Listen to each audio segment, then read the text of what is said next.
Hi everyone, and welcome back to the Geneva subdivision and HO scale. Just going to walk through the layout real quick and do a quick update. This is one of my nighttime scenes right here in the auto rack facility. I've been working on all the LED lighting and putting some vehicle lights in and things like that. So I just wanted to start the video like this. I'll go ahead and turn the layout lights on and give you a quick tour. Alright, so here's the scene I was just showing you with all the lights on. Now, so you can kind of see what that scene looks like. Haven't done too much over here. I've been playing with LED lighting in some of these trucks, and that electronics and power supply will end up being underneath the layout. Just using a 9-volt battery right now to power it. So if we move down, West Chicago, it's my other project I did not too long ago. I was actually Union Pacific Police, and those decals were custom made.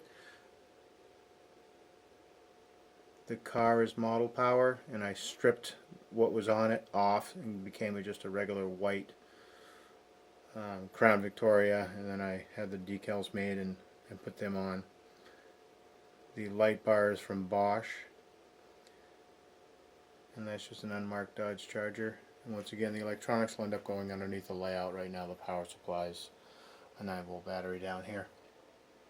So the big thing that's been happening on the layout, I was able to get most of the scene done here in West Chicago Yards, another maintenance away scene. Most of the buildings here are put out by XBLMA, the shed, and I updated a little bit. It comes just primer gray, so I did the roof and I highlighted the doors, put a no trespassing sign in, and then this building here was their yard office.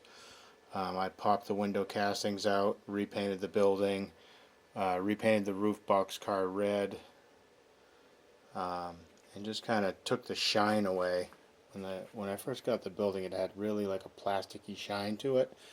Didn't think it looked very realistic, so I kind of dulled that down and made the little Union Pacific signs and put them in. West Chicago really hasn't changed too much. I've put a few more tortoises in. I think I maybe only have 1 or 2 left for the entire West Chicago yard. All the stops are done.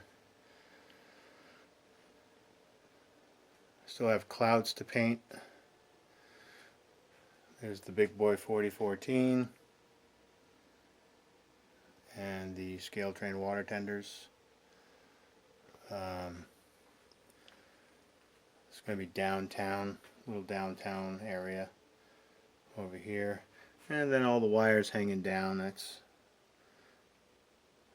those wires, and there's a tortoise. Those are all for farm country. So this is the big thing that I've been working on lately. If I can back up here a little bit, you can kind of get a better idea. So down below is the staging, down here. This is all West Chicago. This is actually the very beginning of the railroad right here when you come out of the helix. You'd be headed west when you go this way. And then when you exit the helix up here, you're also heading west. And there's going to be a farmhouse, a couple of big trees, some small trees in the background. There's going to be a cornfield right in this area, the Bosch cornfields. Those look really good. I'm probably going to do like a little cul-de-sac dirt road in here and just make this like a just nice country farm scene. Some tractors I found on eBay. They're actually quite nice, to be honest with you. They're beautiful. Nice modern tractors. And sticking with the UP, the number 1 track is concrete all the way through farm country, and the number 2 mainline track is just still wooden ties. So the grain facility, this is Ashton, Illinois. I'm putting the grain facility together. And if we look at my tag, this is milepost 82.7 west and east, and this is going to be a gas propane tank. There's going to be a tanker car that you can put here. It's going to be a little bit of an unloading facility, and that's what powers the dryer, which is this right here. And these are the wet dry bins. A modernized older grain elevator. It's got a couple of Walthers kits, and I put the extra bracing and the details on it to more match a prototype bin. When they get too big, they like to put extra bracing on them, I guess. And then this is the surge bin or loading bin that I'm going to use it for. I still have an elevator that I got to put in between here, and it's going to feed and then feed up over here also. And then I can hold about, I think, 6 cars in here, 6 to 8 cars. So I'll be able to switch that out. But I think the overall scene's coming out pretty nice.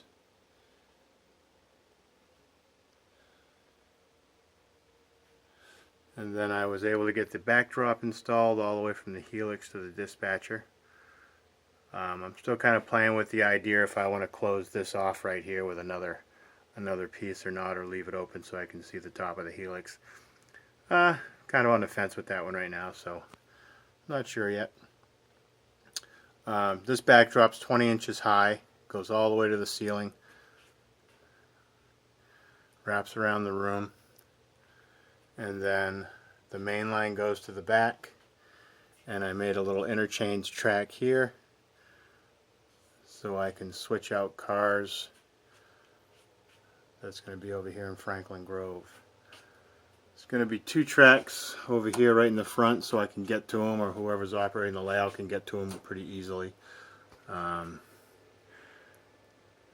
I'm not sure what I'm going to put for a facility in here yet. It's going to be some more bins, maybe a cement, or maybe some gravel or something like that. Once we get back here, we go all the way back into a single track main line, and that goes behind the stairs just like the rest of these levels all did. That one exits West Chicago and goes behind the stairs, and then the staging also goes down a 1-track main line and goes right by the dispatcher behind the stairs. So that was the big project, and it's been fun. It's been fun. This right here I'm going to paint blue just like I did down here for West Chicago, so that's going to get a, all painted sky blue once I get this all sanded down. So moving around the room here,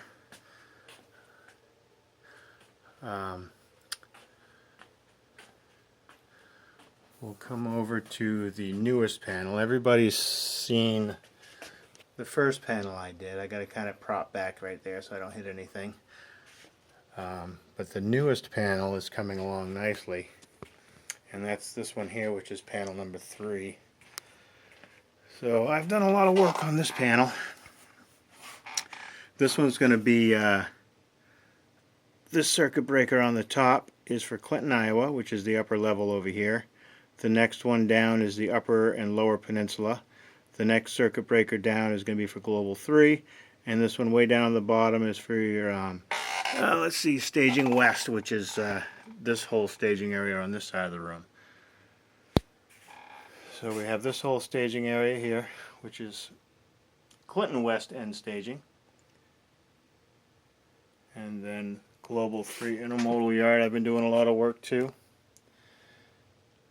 I finally got all the track laid in here. The main line goes to the back. Track 1, track 2. This is just a arrival departure track.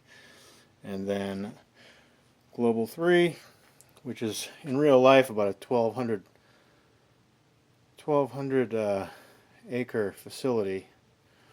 So I could model that entire facility for sure. So what I did to make it look bigger than what it is, I added a mirror, which I think works pretty well. So you can see the seam here. The whole idea was making sure the mirror is not forward or backwards, so the track wouldn't dip or go up. So I wanted to make sure everything looks level. I think that looks pretty good. The transition looks well, unless you notice, the K-line's backwards, but for the most part, it kind of does the job that I was hoping it would do. It just kind of extends the scene. But there's Global 3. So I'll be able to switch out 10, 12, 15 cars in here.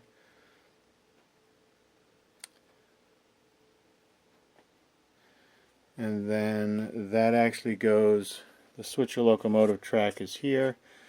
The interchange track comes around the new Del Monte plant, comes around here, and connects into the Burlington Northern Santa Fe over here at the Rochelle Diamond. And that is just like the prototype, and then it goes on down their main line. For my railroad's sake, this is going to be the switching lead for the intermodal yard, which is twice as long as what it needs to be, which is fine because I also have these number 4 switches I put in, and that's going to switch out the reefers into the Del Monte plant here.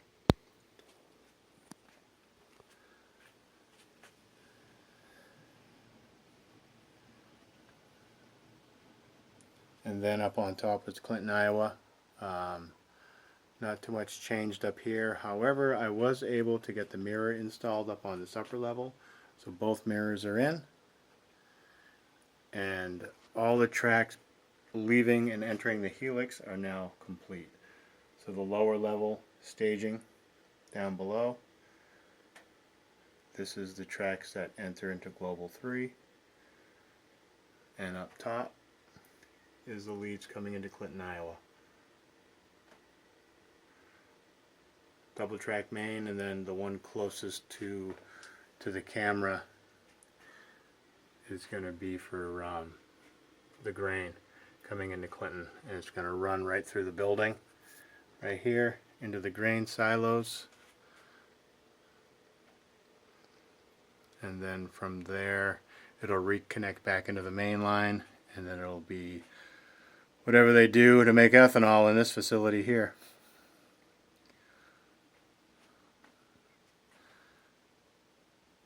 So this ought to be an interesting scene once I finally get down to this end of the railroad and really start getting it going. And all this has LED lighting, has 1.5 volt Miniatronics bulbs on the top for some different color lighting.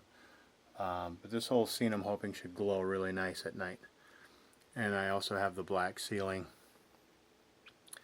So it kind of makes the whole ceiling go away instead of shadowing.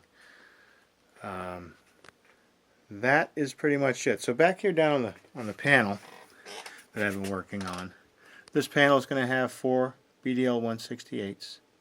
That's all for block detection. And then these are the SE8s for turnout control and signaling.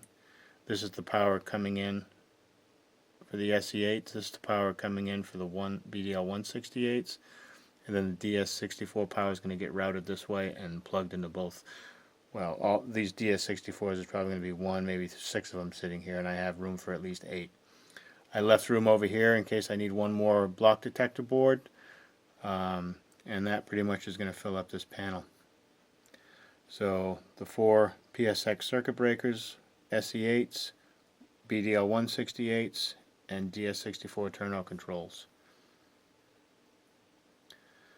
And if that's not enough room, I have one more 2x2 panel on the other side of the peninsula here that can take some electronics if needed.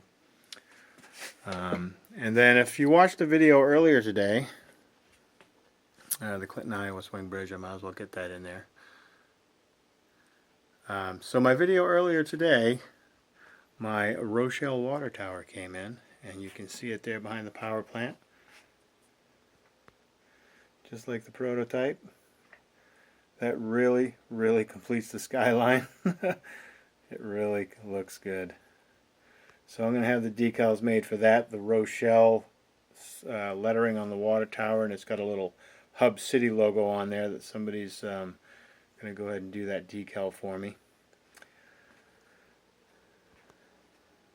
And this is the power plant. I still got 2 more walls to build. I haven't worked on this power plant in over a year. I will be getting back to it at some point. Right now I've been concentrating on getting the the main line running on the railroad versus specific detailing. So I spent a lot of time detailing the railroad, but I really needed to get concentrated on wiring and track work, and that's what I've been really focusing on lately. But yeah, even got little picnic tables in there. And of course the webcam.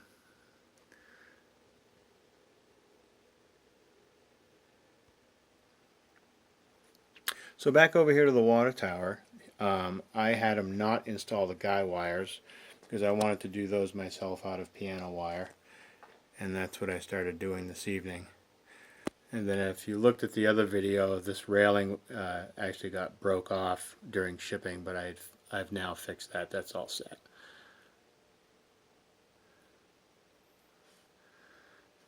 But the guy wires are 0.025 piano wire,